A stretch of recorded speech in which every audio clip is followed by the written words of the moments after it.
So the application that we are going to use for challenge and response now is a proof of knowledge for a discrete logarithm.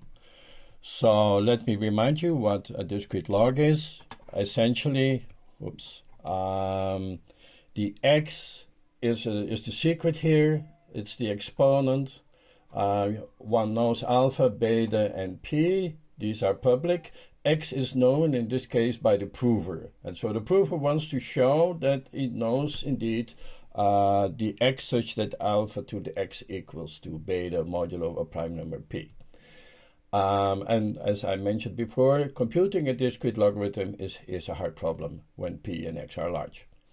And so here's the protocol. In the first step, the parameters are being discussed. Also in this step, the value of beta is being sent.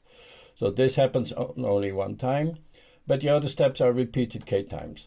Now, what's going to happen is the following, that the prover is going to choose a random number y, random exponent y, and is going to compute gamma equals alpha, which is the generator in the context, alpha to the power y. So y is this random number, and sends gamma over to v. Now v is going to flip a coin, a challenge, 0 or 1. And depending on the outcome, the prover is going to have two possibilities. In the first case, it's going to send the value of y. And if that's the case, then the verifier is going to see whether alpha to the power y is equal to gamma. So gamma is the message sent in this step. Okay, if the challenge is 1, then the response that the proof is going to send is x plus y. You must know that this is x plus y modulo p minus 1, which is the order of the group. And in that case, the check that the verifier is going to perform is going to see whether alpha to the power r, it doesn't see that it's x plus y, it's a slight mistake, but it makes the slide easier to understand, because r in this case equals x plus y. So alpha to the x plus y equals beta, which is the initial affirmation, versus gamma, the random number that's being sent. Okay, so this is the idea of this protocol. So let's check which are the properties that are being claimed. Well, in the first place, we are claiming completeness. If both parties are honest, then the protocol gives the correct result. Because if P knows the answer to both challenges, then she also must know their quotient. In particular, if you look the quotient of the second option divided by the first option, you get that alpha to the power x is equal to beta. And this is exactly what this protocol is supposed to prove. So completeness is easy. Soundness. If the prover is trying to cheat, then the verifier will accept with negligible probability because of the following. If the prover doesn't know x, then her best strategy is to guess the value of the challenge ahead of time. So she's going to guess whether the verifier is going to flip a coin which has result 0 or 1. This is the best that you can do. So the prover is going to fail half of the times. And if you repeat the protocol k times, then she can succeed only with probability 2 to the minus k, and so will get caught with probability the complement of this. Okay, so this is why this protocol is sound. And now we are going to talk about the important part, really, the privacy and the zero knowledge part. So let me first explain intuitively why this protocol is private.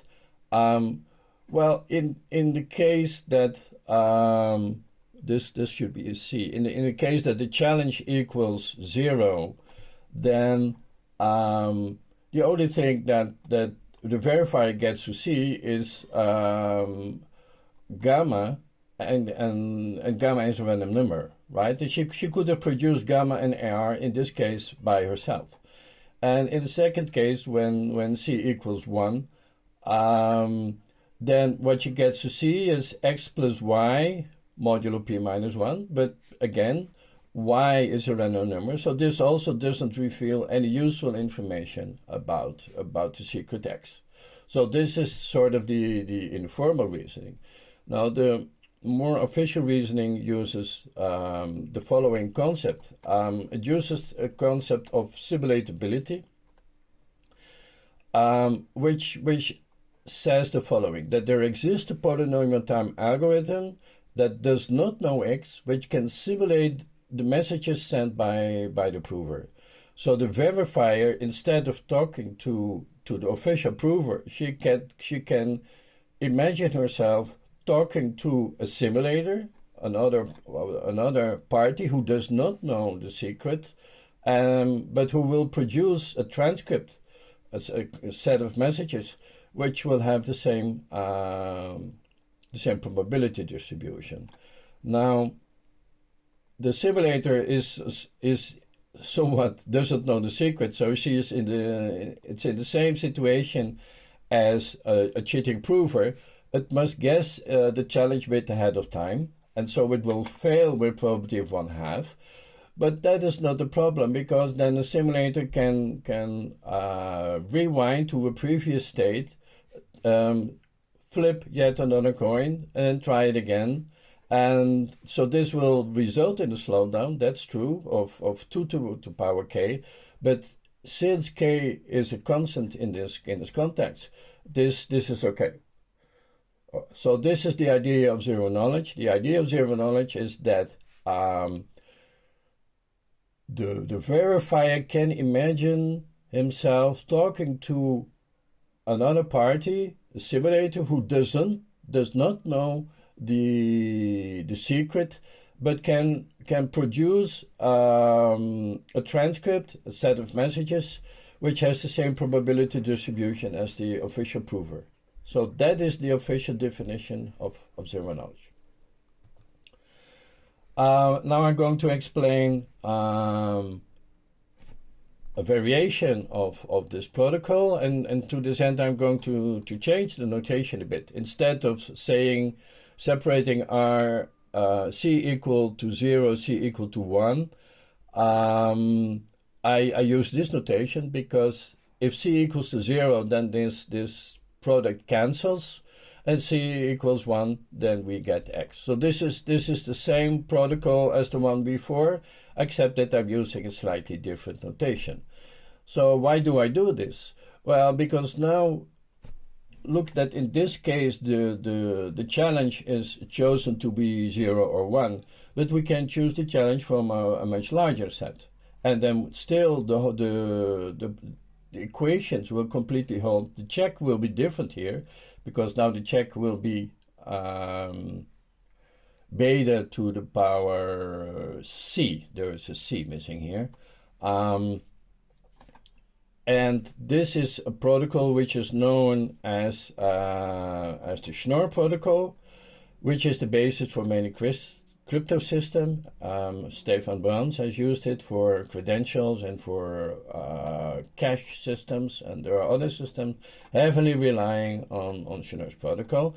Technically speaking, it is not zero knowledge, which is indistinguishable, but it can be used in many instances. And then I'll go, of course, instead of using the real interactive version, we can have that the challenge is generated by the prover by applying a hash function to the transcript of all the messages that have been sent so far. So this is the Fiat-Shamir transform applied to this protocol. And the interesting thing is that this hash can also include, like, let's say, a document. So this this protocol can be transformed into a digital signature scheme. In this case, a digital signature scheme based on Schnorr's authentication protocol, or personal information can also be used, so you get a credential mechanism. I should mention that it's really important that the hash is done on the values that has been sent so far on the transcript. There has been a recent case of a voting protocol in which this was not done correctly, and the voting protocol could be broken because of this mistake.